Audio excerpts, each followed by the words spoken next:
Кээ бир эркектердин аялы шок болот. Албетте бул өтө жакшы. Ар кандай кылыктарды кылат, эркелейт. Башка кимге эркелейт? Атасы жок, эркелей турган апасы жок. Күйөөсүнөн башка эч кимге эркелебейт. Адалынан жашоону жакшынакай кылайын деп аракет кылат. Булардын Аллах ыраазы болсун.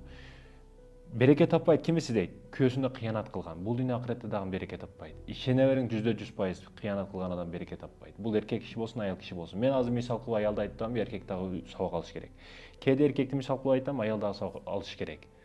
Мисал бир бизнес баштадыңыз, машина алып сатып атасыз. Машина ичинин моторун жакшы түшүнбөйсө, кандай объем, кандай башка билбей каласыз, түшүнбөй каласыз. Кээде дашып сатып беришиңиз мүмкүн. Кээде сизге келип аткан адам дагы сизди түшүнбөстөн, билбестен автосалондон алган жок ал машинаны. Колдон алып атат ал дагы. Колдон колго алып келип берип атат. Ал дагы өзү дагы кээде кемчилигин билбей калат, билбей сизге сатып берет.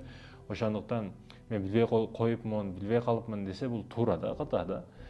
Ал эми кыянат мен билбей кылып коюпмун дей турган нерсе эмес да. Бул атайын түзүлгөн пландар менен, атайын ташталган кадамдар менен ага барылат, ошол нерсе кылынат да. Ошондуктан кыянат кечирилбейт, ал оор күнөө дегени.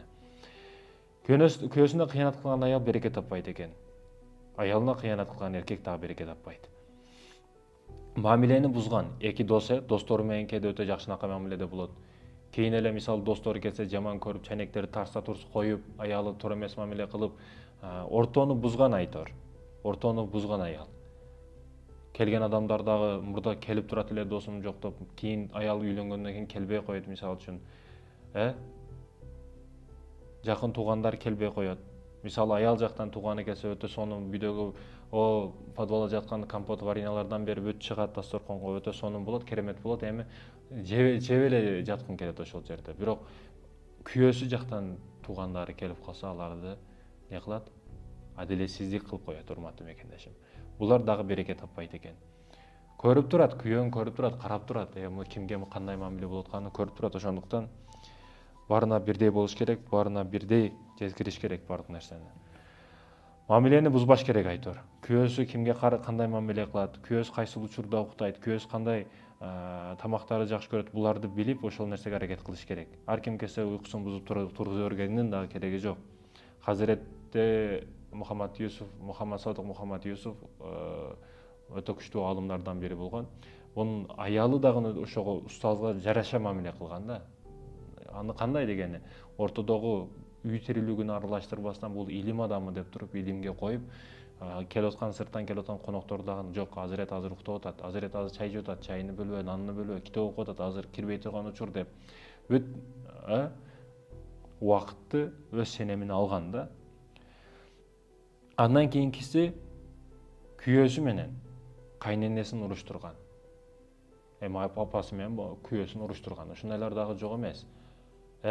Атайын тилдеп буга барат, тилдеп буга келет. Апаңыз мени андай деди, мындай деди деп ошентип айтат да. Сурап туруп ыйлап отурса аялы, күйөөсү келип чыгып кетип атса, сиз неге мени сүйбөйсүзбү? Сүйөм албетте.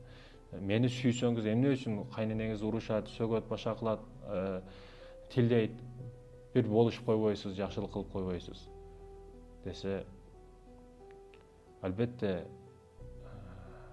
сен менин бейишимсиң, бирок бейиш энелердин таманасында дейт экен да. Айтайын дегеним, мамилени ар дайым кылыш керек, бирок бир жактуу болбош керек. Ар дайым семьяны сактап калганга аракет кылыш керек. Бир жактуу болбоп, бир жака зулумдук кылбаш керек. Кээде кайненелер жактан туура эмес, айып күнөө кетет. Кээде келиндер тарабынан кетип калышы мүмкүн. Ортодогу нерсени сактап калуу бул күйөөдөгү өтө чоң жоопкерчилик талап кыла турган маселе. Бирок тилдеп атайын уруштурганын кажети жок, ким болбосун.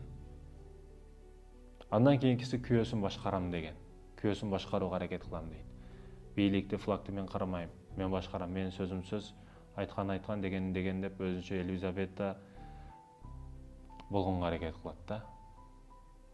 Жок, эгерде башкарам десең, күйөөңдөн ажырайсың. Башкарылып эле жүрө бер. Өзү аял табиятынан башкарылууга муктаж.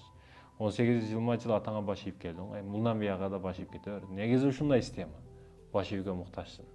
Кыйын болуп кыдыроо асманга чыгып кетпейсиң. Ошондой экен, баш ийүүгө муктаж аял киши ар дайым.